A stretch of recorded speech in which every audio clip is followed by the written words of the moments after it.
Sorry, you were saying, so did you have to get him to tone it down? I do. I have.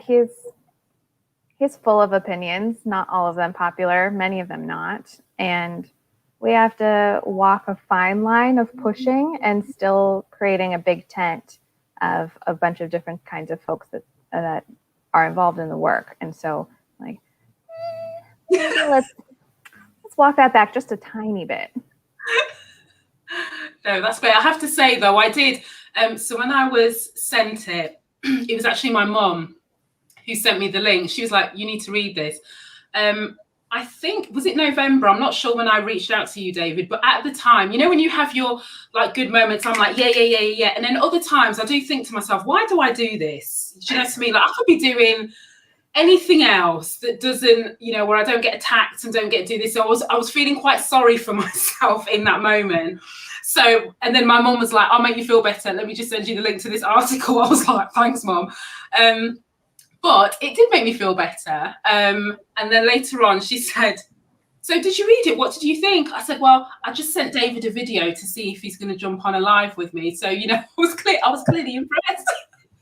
So, yeah, that's how we got here.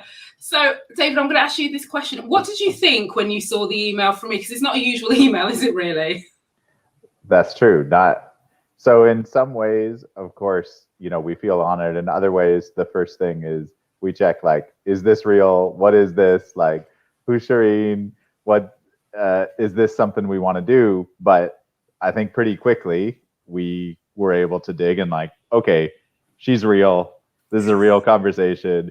Who knows? Maybe she's, you know, got some agenda or plan, but everything about her looks real. This looks good. Looks like she has a good network. So let's give it a shot. So we are regularly filtering those kind of things. So you definitely rose to the like, hey, let's respond. Let's give it a shot. Oh, well, I feel very honored. And Lauren, what did you think? Because I think they must have sent it to you and was like, I'm thinking of doing this. What do you think? And I said, yes, let's keep pushing on the space. It's a very different kind of conversation than we usually get to have. I get to have some with small business communities that I'm part of, but being able to speak out publicly and push on, even we've committed to several third-party commitments, and we think of those as like a starting point, but that's not the end goal. We need to keep pushing and keep talking about things, and we're certainly good at pushing the envelope, so why not do that publicly? Yeah.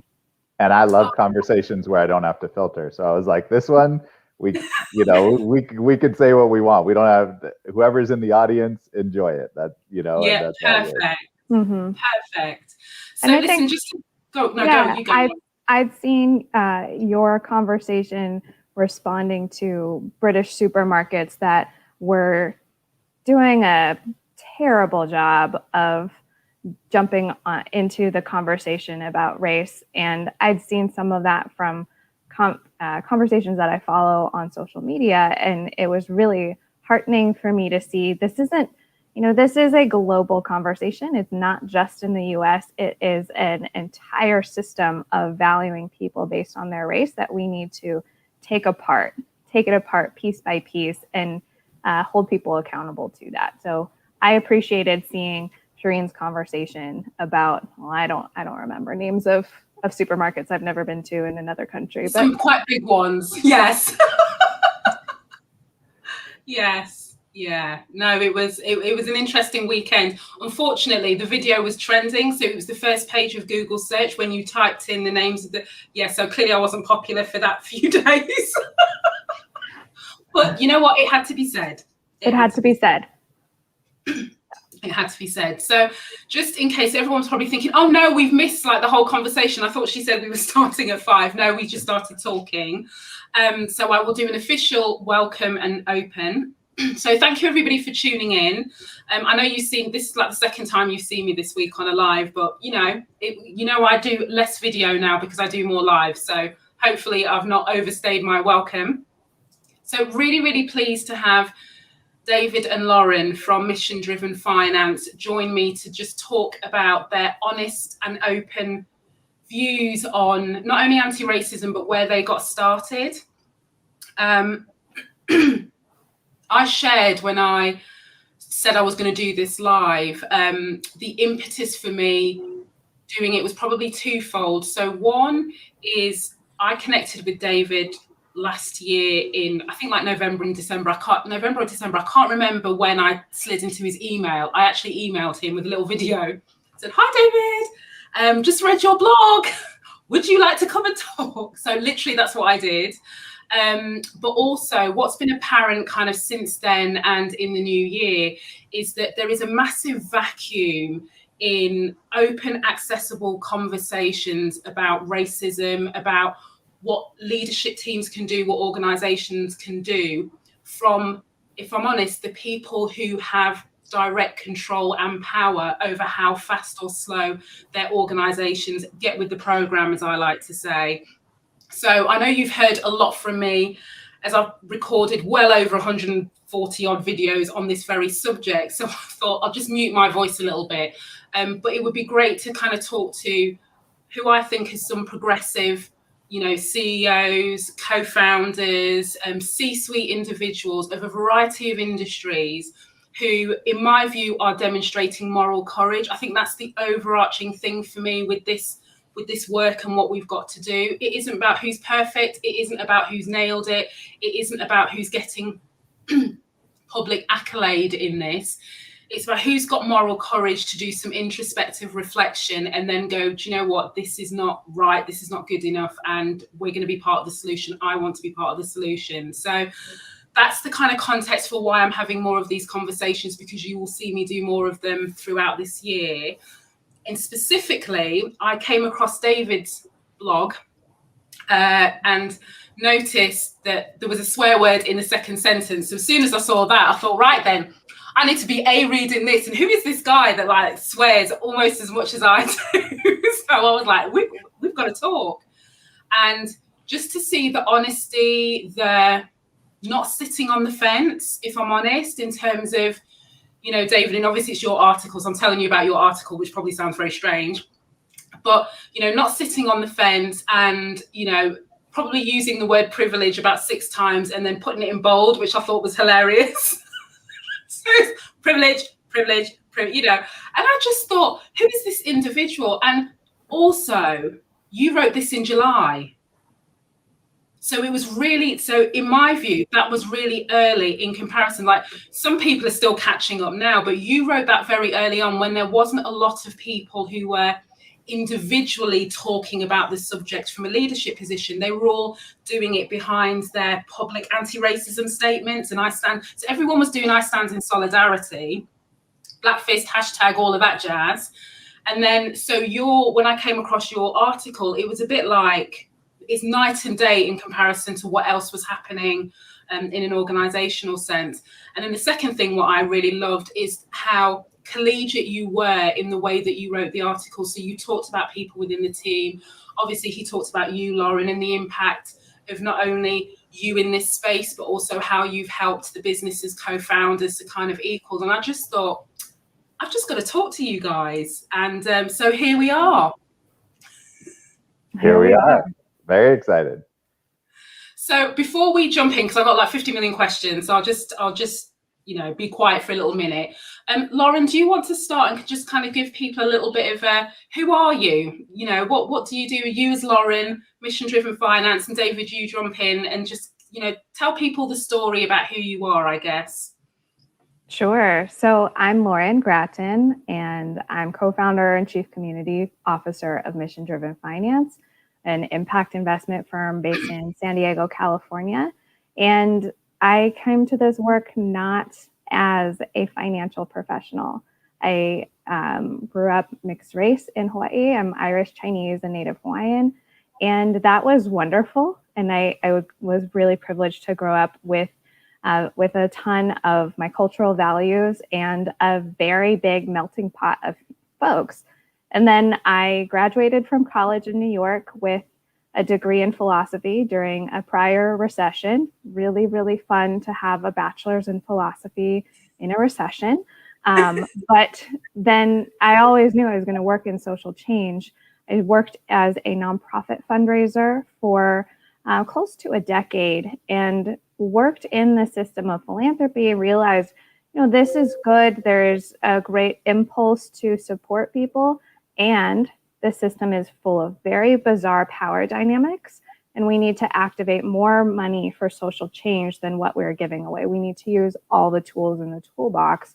And so when I was leaving my last fundraising role, David reached out and said, I think that your skill set would be really helpful in building momentum for impact investing in our local community of San Diego. I'll let David share his background, why he was even thinking about that. But we started this firm almost 5 years ago, and really thinking about how do we reconnect capital and community, because these disconnects, these interpersonal feelings of difference are being baked into systems. And we said, we're just going to cut through this. We need to make this different, because this is an inefficient and immoral way that we've structured society. So let's take it apart. Thanks, Lauren. So let's see. David, co-founder with Lauren, CEO of Mission Driven Finance.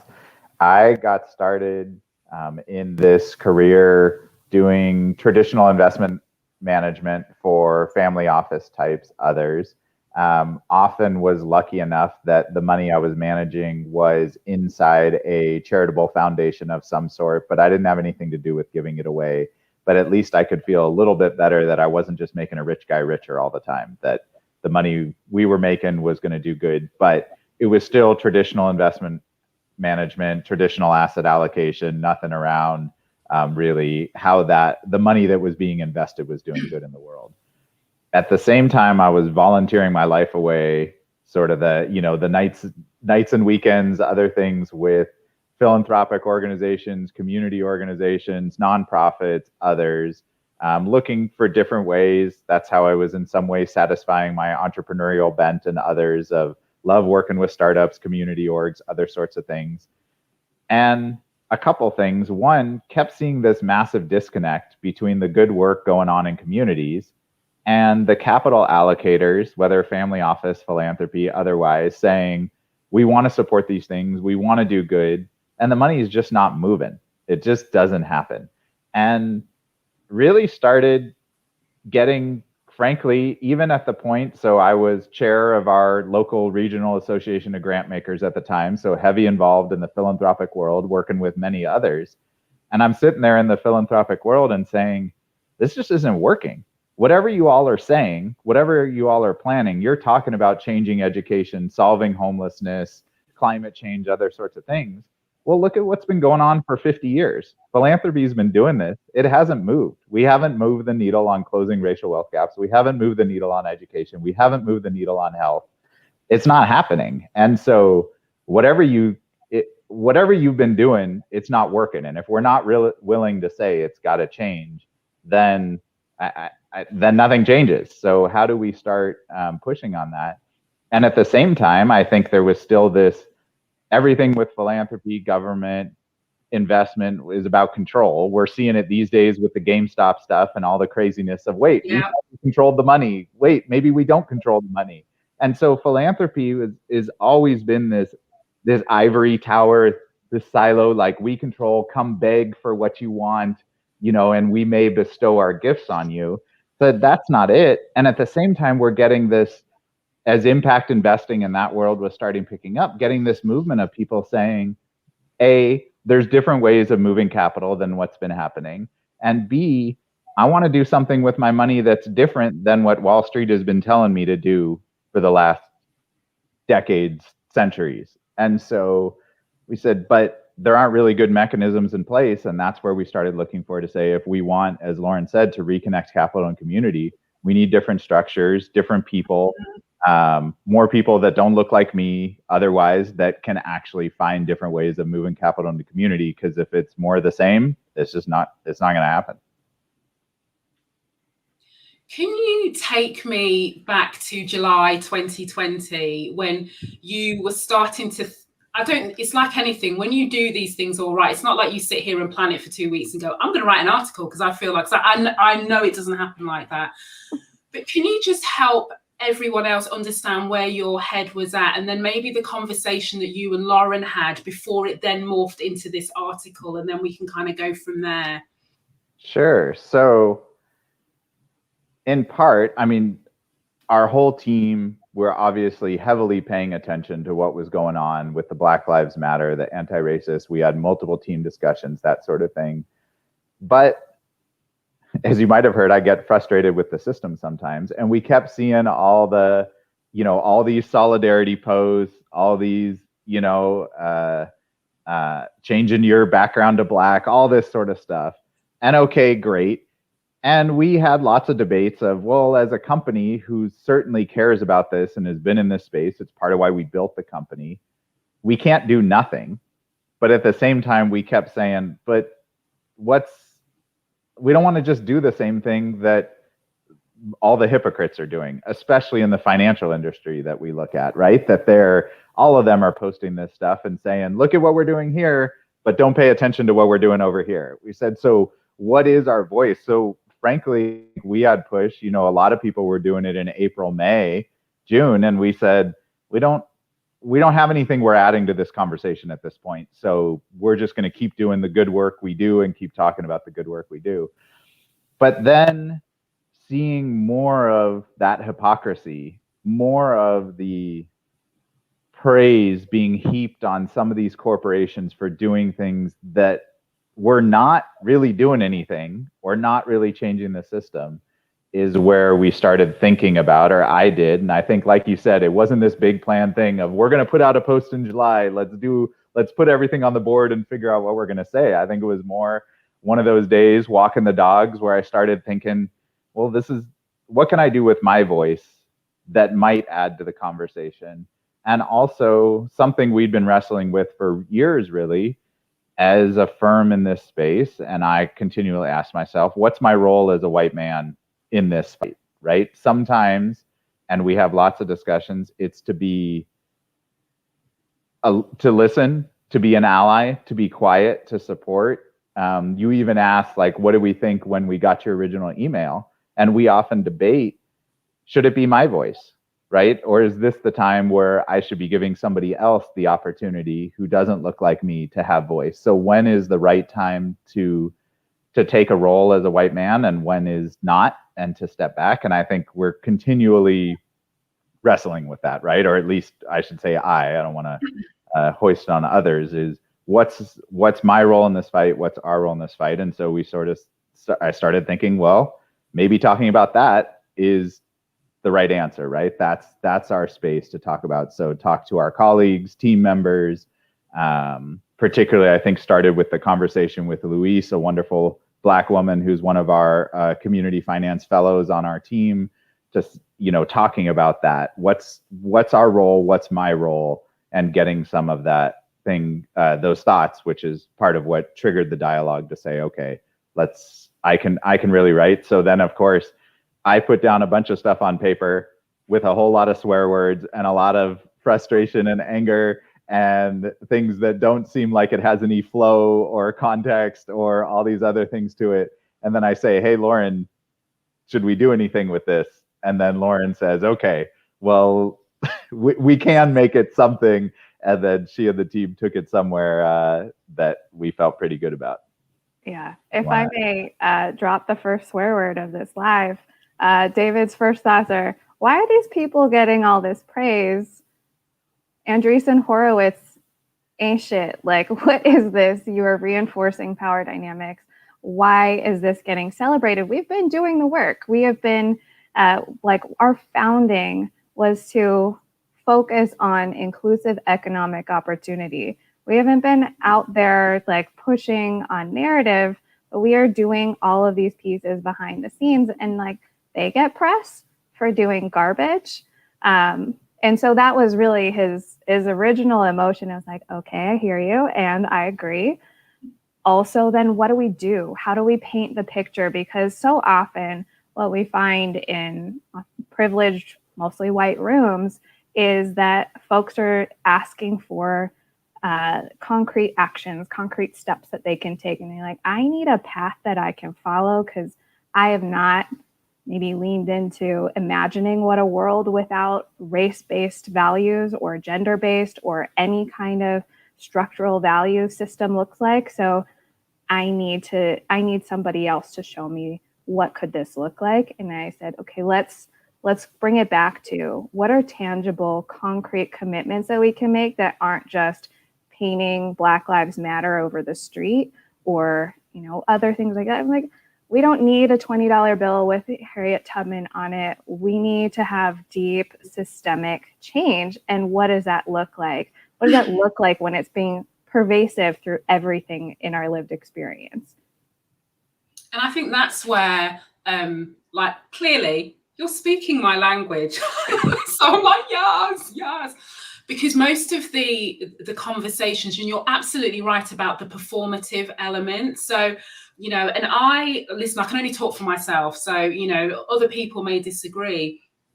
But when I saw all these large organizations, and it's not even just large organizations full stop, irrespective of size, it's got nothing to do with size, actually. When I saw all these organizations and the individuals within these organizations all talking about how shocked and horrified they were, all talk, you know, as you said, it was the black square, it was the hashtag, and, you know, how they're deeply troubled and whatever else it is. And I was just sat there, like, if you could just have a picture of my whole image, it was like arms folded, and I was just a bit like, are you serious? We had no idea. Like, yeah. You know exactly what I mean? That piece is like, if you know, you're surprised by George Floyd being killed, then you haven't been listening.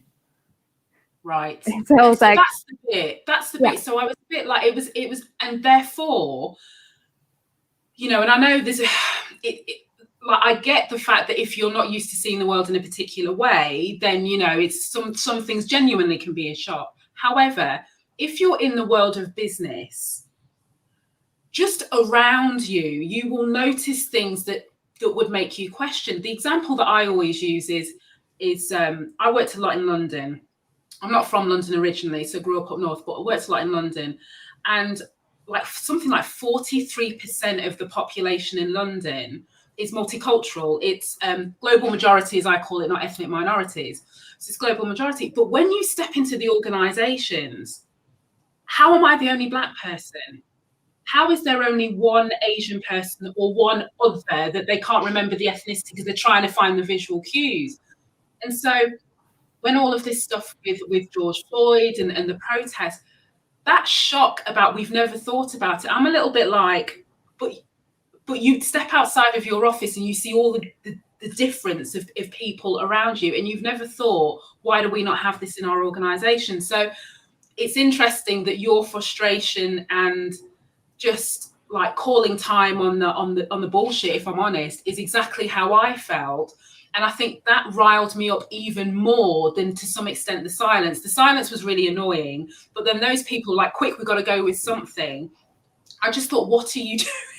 What are you doing? You know? And is it going to last? Right? Like, you know, I mean, just the amount of money that's flown around this year, but is it sustained change, or was it just them moving something to get the press to show that they've got that solidarity, and then it's still business as usual, right? What's really going to change in terms of what's going on? Are they going to share power? Those sorts of things. And why do we continue thinking the only way to support Black, Indigenous, Latinx, other populations is charity? Like, that's it's not the answer. Yes. Or equally, conversely, why do we think those individuals in the business sense should be setting up like charities and community interest companies? And, you know, so as Black people, we can be really good entrepreneurs, providing we're in the community space. So again, you have this really strange, it's just very strange to me. I can't even, you know, I just find it really odd. And I think in your article, David, you talked about, I don't know if it was in bold. I don't know if it was one of the phrases that were in bold. There were lots of phrases in bold, so I'm like trying to remember what was in bold. But you talked straight off the bat. You were like, "This isn't about white saviorism." You know, you didn't say white saviorism. You said white savior, but it's not about that. It's not about white people coming in as the, you know, the knights to come and save Black people from ourselves. So, can I just ask you, what made you so specific about that? Because to be honest, I'm still getting people onto that page now after all this time. So the fact that you came out quite early on with that, what was behind that? So I guess for me, that comes back. Well, so a couple things. One, I think it just feels wrong, right? All my work, particularly in the philanthropy and the investment world, it was always about like this bestowing of gifts down, right? And I always called it the great white hope. Like that can't be the activity that is the way this works. That's just constantly reinforcing this power dynamic. And if somebody went and looked and said, well, it's been working, that'd be one thing. It hasn't. So, but it just that great white hope never felt right. But more, I'd say, just for me as well, coming at it, we have the why and the moral imperative and how can we shift the system and everything you're talking about it. From a business standpoint, as an impact investment firm, I know, and again, all these things that were coming out, like, did you know only 1% of VC is going to people that don't look like me? Those sorts of things. We're looking at it and saying, well, where's the opportunity, right? And if I just build another firm that has a bunch of white people in it, well, of course we're not going to be connected to those types of opportunities. And I'm saying, like, so even forget the underlying moral imperative, the reason, all the good stuff we're talking about here. I just think it's a better business, right? I think there are opportunities that we can find by designing a different firm with different diverse viewpoints, other sorts of things. We set up and we said, our investment committee and our leadership team, we wanted a bunch of diversity. We want heavily opposing opinions because I think we're going to make better decisions about the investment. If we have a bunch of people that basically agree coming from the same standpoint, we're going to make bad decisions. We're going to chase the same stuff. We're not going to argue. I'm going to find some deal with some white dude doing some new tech app, and everybody's going to be like, that's great. And I'd rather have a bunch of the team go, that's ridiculous. We should not do that. And here's why. And conversely, and all those things. And so for me, it was, if we're going to make the best decisions and have a firm that's going to succeed as an investment firm, forgetting who we're investing in and why we're investing in it, if we're just going to succeed in making good decisions, we better have some diverse viewpoints on the team or we never will. Right. Lauren, can I ask you, just thinking about maybe the summer and then, some of the conversations that you've had maybe with peers, right? Because you're in the, you're in the investment world, impact investment world.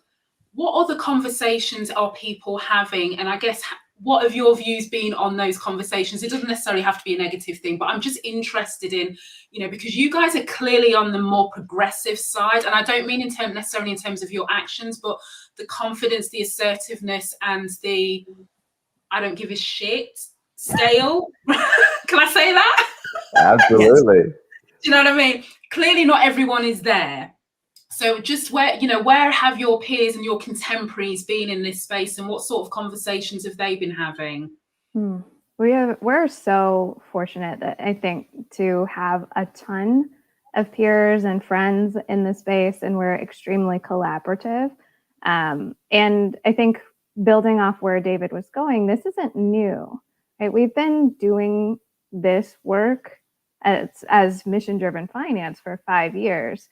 And that's been in coalition with other people of color, folks in the Deep South, folks in overlooked communities that have been extraordinarily impressive. When we went to Louisiana, almost 2 years ago, to meet with and explore building a fund there, we met with probably 30 Black entrepreneurs doing such incredible work. And I see that. I'm like, I am used to seeing BS, terrible pitches from people who are just used to mediocrity being celebrated. And I went to Baton Rouge and was amazed by just the inherent ability to see what their community needed and fill that need. And we said, this is, like David said, an overlooked opportunity. What would be possible if we invest in these folks? So we've been having lots of conversations that are really building from the work we've already been doing of why is it that Tevin in Baton Rouge hasn't been able to get access to a line of credit? He's a really cool electrical engineer and he's doing electrical contracting. He hires from his community, lots of folks that are reentering from the justice system, and he can't get access to a line of credit to get an insurance bond. We listen to them and hear, what are those individual challenges? I'm getting asked to have a $300,000 bond on a $500,000 project. I just can't make that work. These structures have been made to say, you can't have this. You can have only this little bit amount of success. And so we've really been listening to and hearing what are each of those micro and macro aggressions that are coming at a systemic level and saying, okay, what can we do to structure this differently? I think of, I'm part of the steering committee of the Inclusive Capital Collective, which is about 85 community-based fund managers. And we're all talking about what are these structures? How can we take them apart? How can we tap into really restorative and transformative capital for communities so that we can rise up together? Not so that it's, again, that white hope, white saviorism. Oh, you need this because you can't make it. It is instead a valuing of, I see your potential and I see the system is failing you. So let's put a different system in place. Think of Common Future. They're like my absolute best friends. Also, they use my face in their marketing material. So I feel like I have to appreciate them. But the Common Future has been really pushing the envelope on a lot of conversations on where this intersection of local economy, race, systemic structures, how do these things intersect and how can we imagine and build a better world?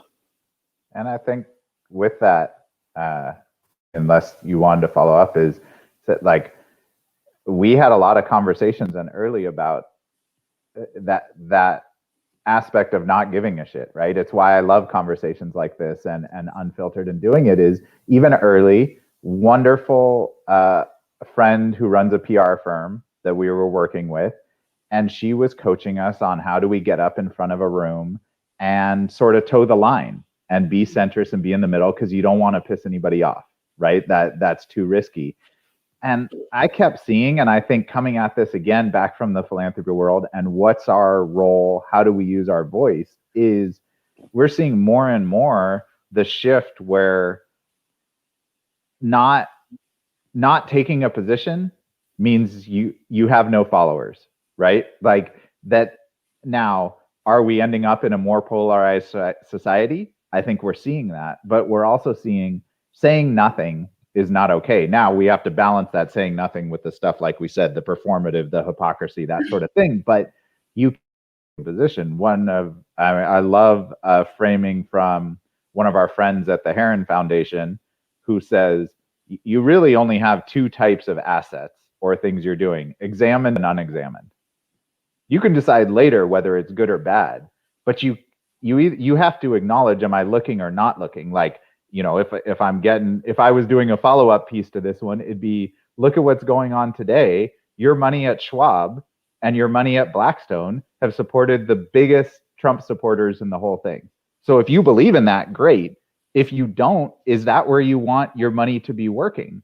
Well, You can't just say, I don't want to look, I don't want to know, right? That's not acceptable. Now, what's the role of a CEO?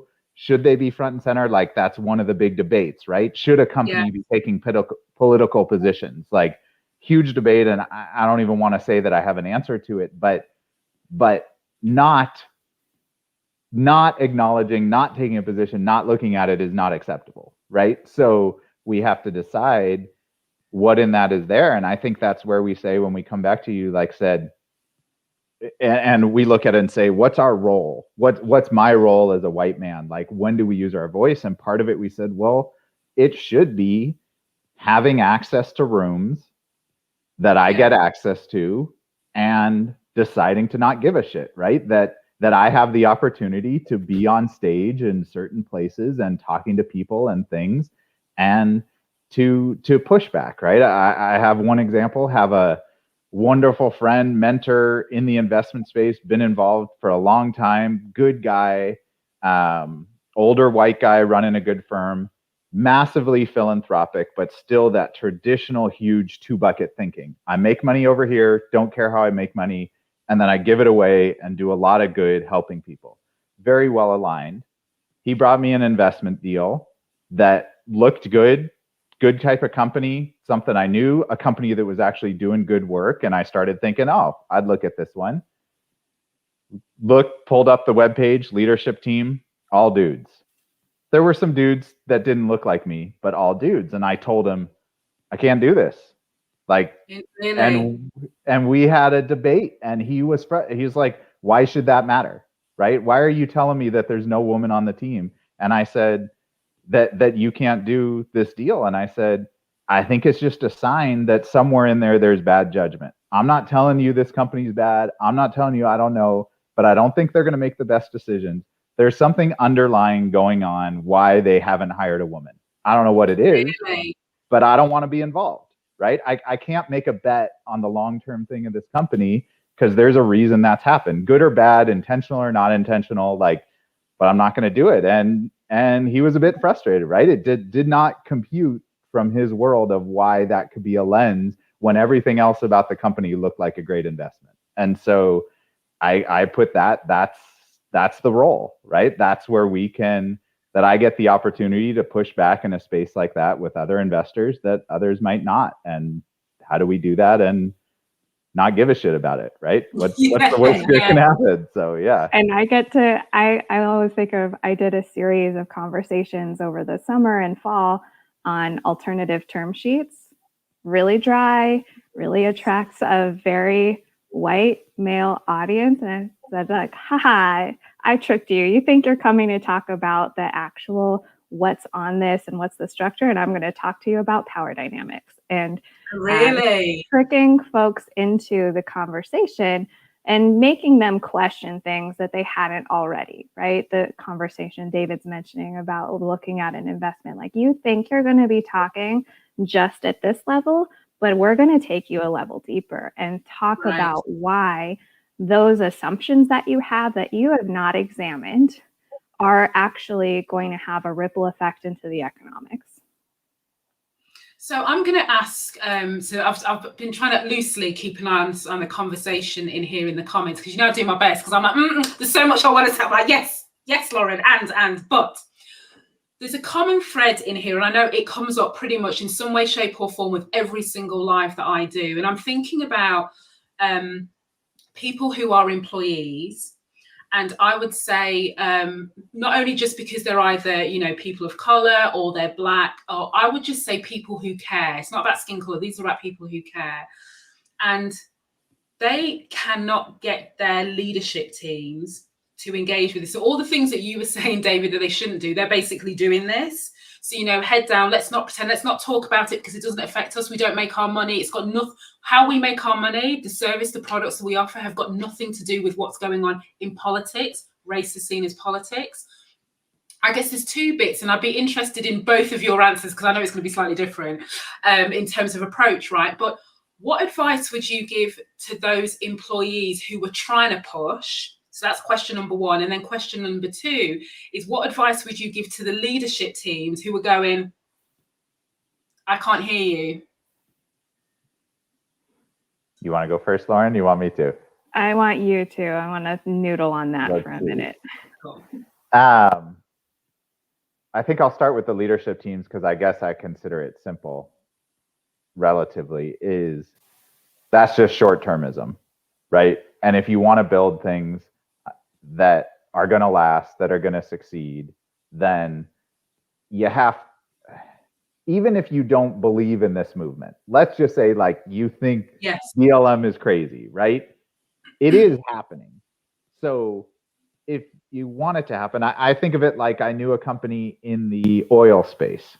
They were not an environmental company, but they knew if they didn't set things up to be able to handle environmental regulations that are obviously going to be coming down the pipe business isn't going to succeed, right? So I look at it and say, if you aren't paying attention to this, if you aren't looking at how do I cultivate more diverse opinions, how do I make sure I'm not an asshole when I'm going to go out there and hire people, because more young people are going to start looking at that, like, you're just missing the boat for your business, right? So to me, like, I think like this just like that's just stupid leadership, right? Like, you is not, eventually it's going to crater. Maybe that's 20 years from now and you made $2 billion before it did, but like, I just don't think it's good business.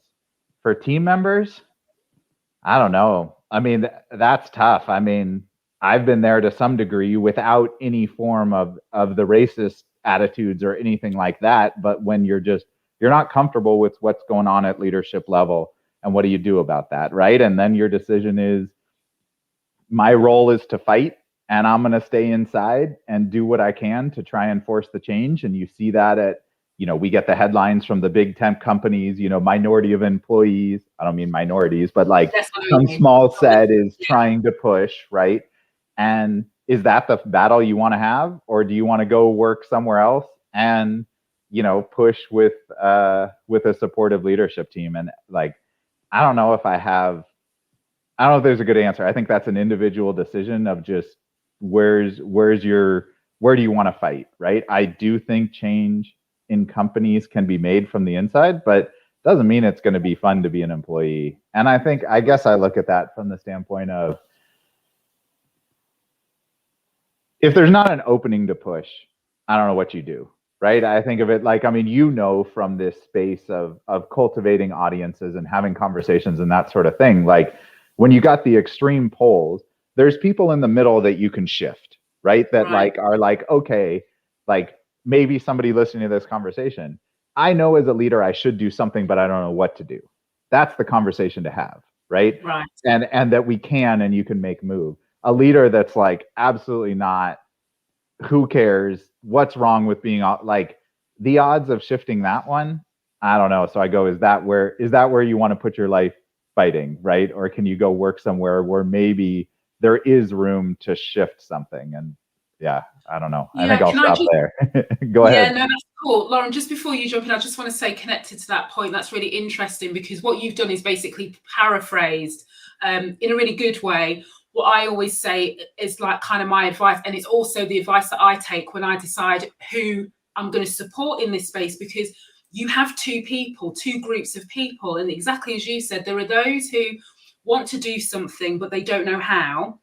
So this is not about them coming to me to convince them that racism is a thing. They get it. They want to be part of the solution, but they're a bit like, this is completely new territory for me. Then you have the others who come to me because they have to, and they want me to help them understand why it's important. In the nicest way possible, you need to move to the left because I'm not for you.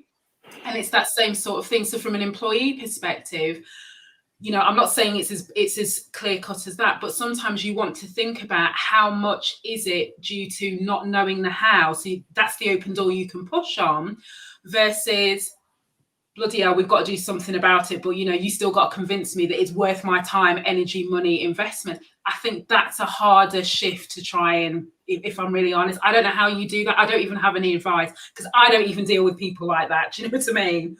No, and I think that's where, like you said, then in that case, sometimes quitting and saying why is your action, right? Yeah. That you hope makes change. I mean, I don't know. That's that balance.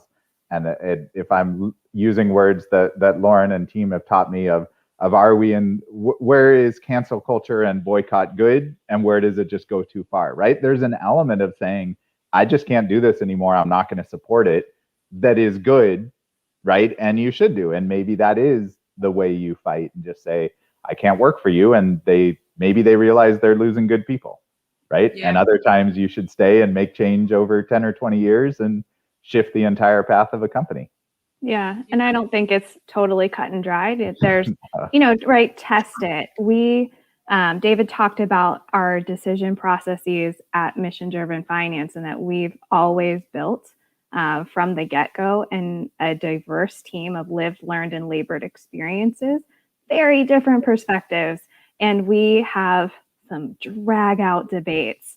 And we knew that from the founding. And wanted that. That's not comfortable culturally for everyone. And so we also brought in a facilitator to do a difficult conversations training of how can you have conversations with somebody that you're like, you must be nuts. There's no way. And being able to find some common ground to be able to talk about these things. Not every organization is going to have run a difficult conversations training. I am not kidding anybody about that.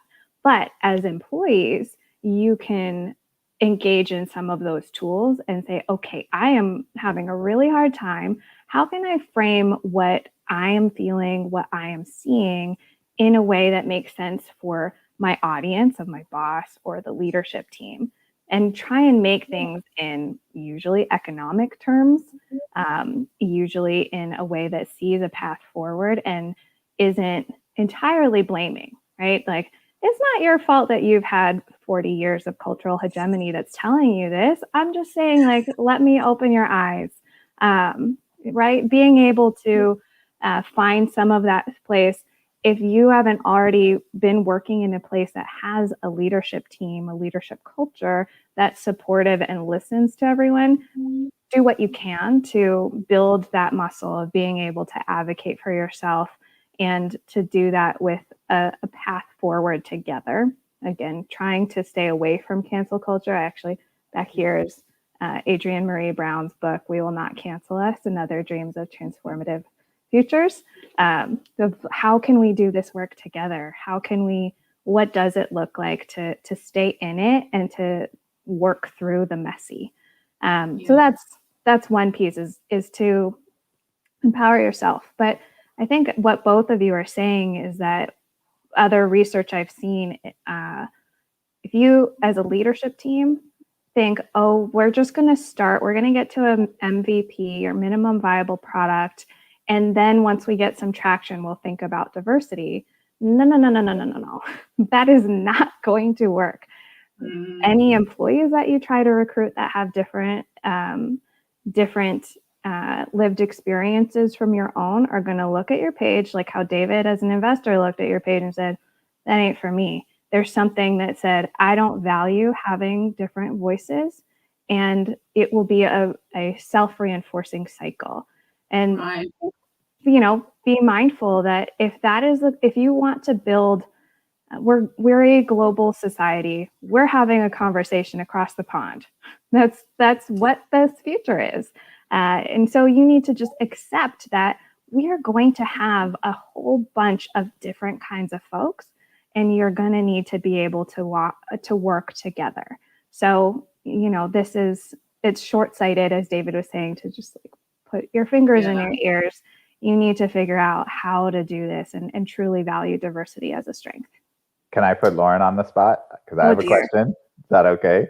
Yeah. I guess I like, so this is the constant wrestle, right? That sort of thing. How do we balance agency? Saw that come through the comments, the difference between agency and voice, the power of the team, incorporating those things, and still making decisions and moving forward, right? And we wrestle with this and rewrite out charts, like the difference between input and acceptance, and like at some point authority and decisions being made. And I'm sure if our whole team was listening to this, half of them would be like, well, there's plenty of times where David just makes the decision and tells us what's going to happen and we move forward, right?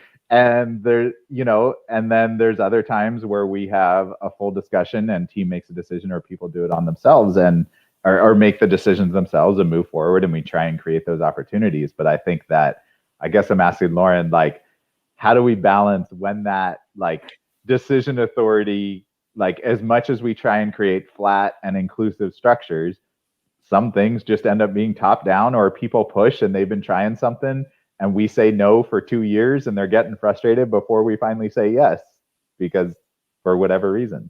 Oh, ouch. When it really comes down to it, it's tough. And decision authority, especially in growing teams, is one that is always challenging to work through. I think where I keep landing is, we try and use role frameworks like RASCI or RAPID or whatever you want to use for MOCA. They have all different kinds of who has what kind of role. And if you can unpack those processes, 9 times out of 10, our team wants to have input. They want to have their voice be heard, even if they don't want to have the ultimate decision authority, right? And so being able to build that into structures, not getting to snap decisions that we haven't listened, but listening as part of the process and then getting to the decision. You know, we are often shifting how we've actually incorporated things based on what we're hearing from our team. We build in a lot of team connectivity, lots of feedback loops, and a practice of iterating. Like, let's try it, let's see it, let's see how it goes. You know, I think of our community finance fellowship program. We hired 5 folks from overlooked, underestimated communities to equip them with the tools of finance and also be transformed by the experience and hearing why there are cultural nuances capital isn't flowing. They have many suggestions on how to run this program better. And in the first quarter that they were with us, they started 1 week into California shelter-in-place orders too. So they've been with us through some wild roller coaster of a year. But they provided anonymized feedback to a partner of ours saying, we feel like if we make these recommendations, they're not going to put it in place for us. It's going to help the next cohort and not our team. And I was like, really?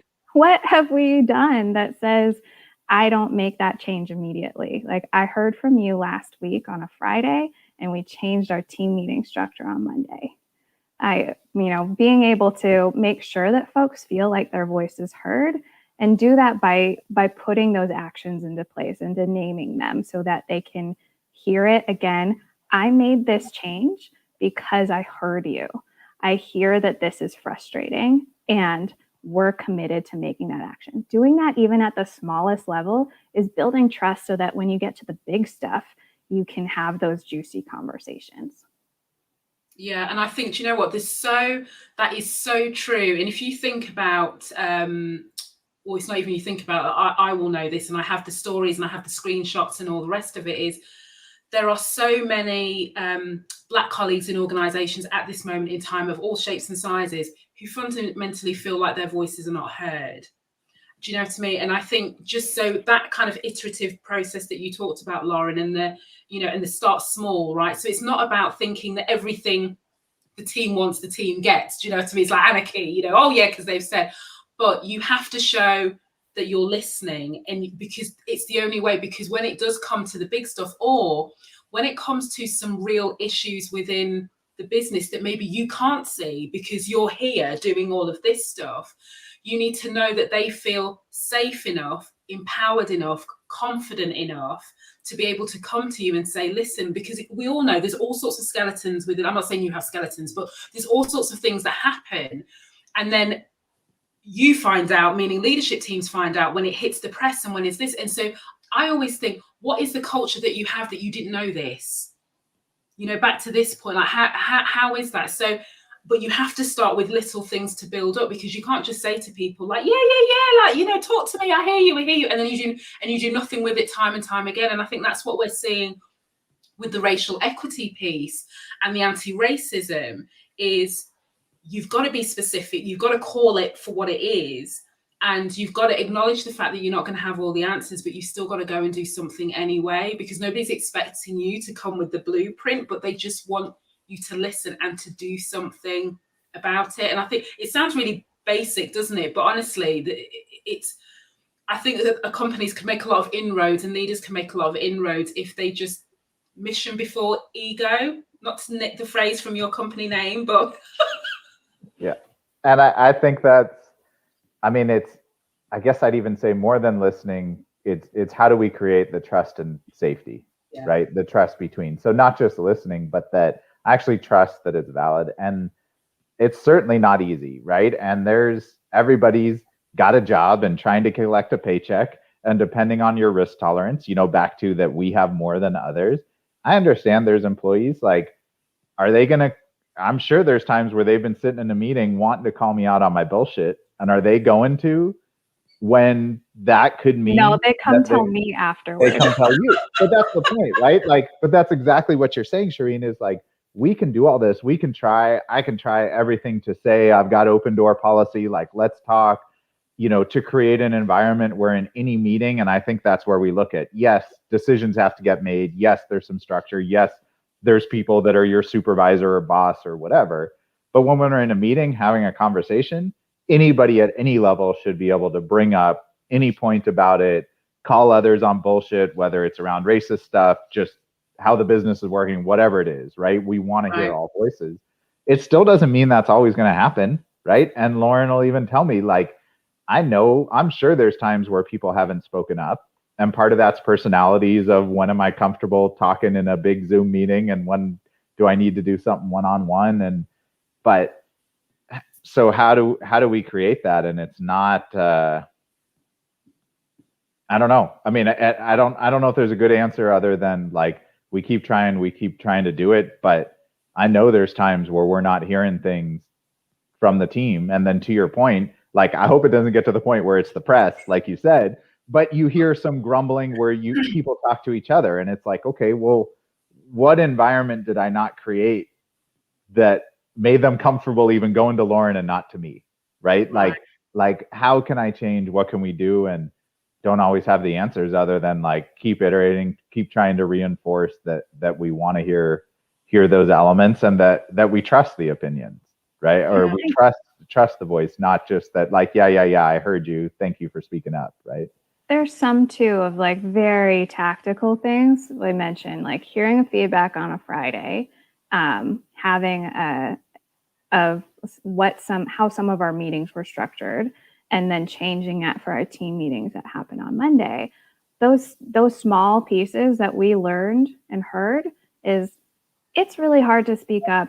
I mean, our team is 17. It's not that big, but it's big enough, and especially for emerging professionals who have had to perform at 200% to be taken seriously at 100%. They don't want to be vulnerable in a new environment.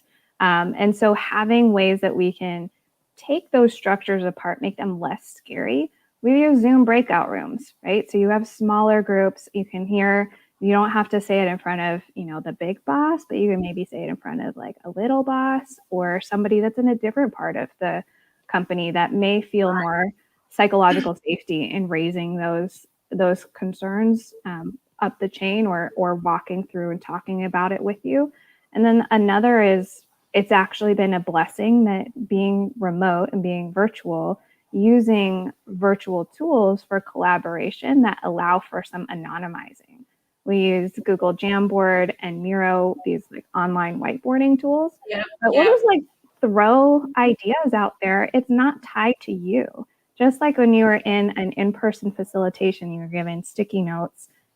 You maybe could do some like forensic handwriting analysis to see who it was. But most of the time, it was a way to capture people's voices that weren't comfortable speaking up, or there was literally not a pause in the conversation for them to speak up. So having these other tools that allow for folks' voices to get heard. I look at our Miro board after the fact and like, I literally have no idea who wrote which post-it. All of these are the same to me. I treat my senior leadership team the same as I treat our coordinators, and your input is equally weighted, right? And so being able to look at some of these technological tools that can help democratize your system. Yeah, fabulous. Well, listen, I know you won't believe me, but we've been going for 58 minutes. Did it feel long? A lot. Yeah, no, we can keep going. You're the one. We're I know. Well, listen, you and Friday night happy hour. So I know.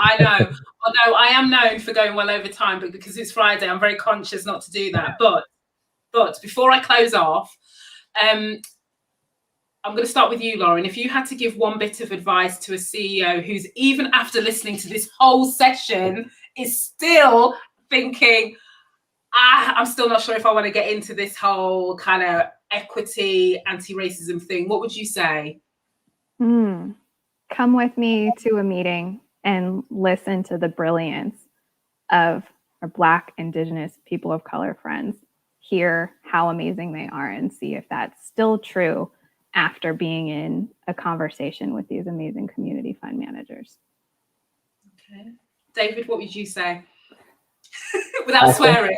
Yeah. Oh, I can't swear anymore? That's done? No, I'm kidding. I think I'd come down to, and we see this, and Lauren even mentioned make the economic case, right? And I put this, like, if we want to use context, like Walmart isn't going to change their climate and environmental policies until it makes economic sense to some degree, right? You can push a little bit because you think it's the right thing to do, but you got to at least be cost neutral economics, roughly, if not better, which can be analyzed all sorts of ways. So, like, when do I move to electric trucking?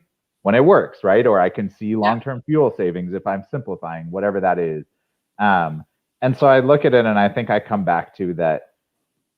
I mean, certainly you have to believe this is a good thing, right? I mean, if you're completely racist, like, again, we're back to like, I don't know what to do, right? But on the assumption you want, then I still think like you got to be able to see the economic case to your business of why you go through this, right? Which can be as simple level as hiring and retaining talent, right? You don't do that these days, like especially in global communities, areas like yours here in San Diego. Otherwise, like you need to be able to get diverse voices. I don't know how all of the data will show you it's smarter decision making, right? Yeah. To have different opinions in your business. And I go so far as to say, we don't think you should go all the way left, if you will, in the San Diego way. We call it San Franciscoizing, right? Like if everybody's in the same page so far on one side, you're probably also guilty of not making good decisions, right? So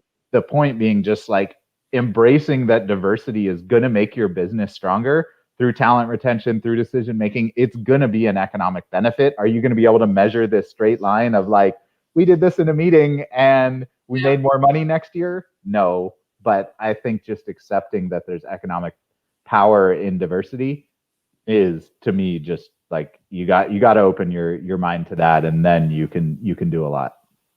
When we wrap up, I'll put a link to the Kellogg Foundation's business case for racial equity in the LinkedIn comments.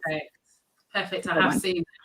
That's a good shout. And I think, David, I do like your comment about the fact that, you know, when you're looking at all of these businesses that might look the same, there's a question about judgment, not good or bad, but what you're saying is, I just question your judgment. So and sometimes that's enough, isn't it? You know, you question the judgment, you decide to make a decision not to invest. You know, somebody else might do because they might like the fact that your business is, you know, everyone looks the same. They might like that, and that's such is life. But I do like that point about judgment. I think I might use it. It's all yours. You can have it. Thank you. Well, listen, thank you so much for opening my email, watching my video, saying yes. Then Lauren, you saying yes. Then lovely Wilder, who is not on here, but Wilder is the person in your team who I connected with first. And we had like deep and meaningful conversations kind of, I think it was probably on a Friday as well. There's something about Friday with all of us. I don't know what it is. So I'm going to thank her, even though I know she's not on the screen. But super appreciate you just taking the time, you know, sharing your views unfiltered. And the practicality and just common sense of what you had to say. I think many people will appreciate it. And a lot of people they watch my lives like later on. So all I'm going to say is don't be surprised if other people start sliding into your DMs. It's not my fault. It's got nothing to do with it. If they see and I can't, there's nothing I can do. But I think you'll have a few people going to look on the website, a few people going to have a look, because it's not often that you hear, you know, very senior people in the investment circle, and even in impact investing, you know, it should be the bedrock, right? You know, social inequity should be the bedrock of, you still don't have these conversations in public. So thank you for being brave enough and leading the way. Thank you for creating an opportunity to do it in public. I think it's not going to change if people like you aren't creating the space for these conversations, right? So love that you're doing it, and glad we could support you in a little bit, and hope after people watch this one, they still watch more of your videos. And we didn't hit them off, but I think it's good. There's a lot. There is. Lauren, thank you. Thank you, Shireen. This is amazing. Yeah, thank you. Well, everybody else who's watching, as usual, clearly, but you know what? I think you got a lot from this conversation, so I don't feel the need to apologise for not getting to the comments. But thank you, as always, for tuning in, for supporting. And I will be back next Thursday with Matt Phelan, co-founder of Happiness Index. And we're similar vein of conversation, but his personal journey with anti-racism and his need to talk to white people to basically get them to do something about this in leadership positions. So as you can see, there's a theme. So yeah, I do my bit. It'll probably be on my gravestone, isn't it? This is what Shireen did. Like, so there we go. Thank you all, and I'm going to end the broadcast. Thank you so much. Thank you.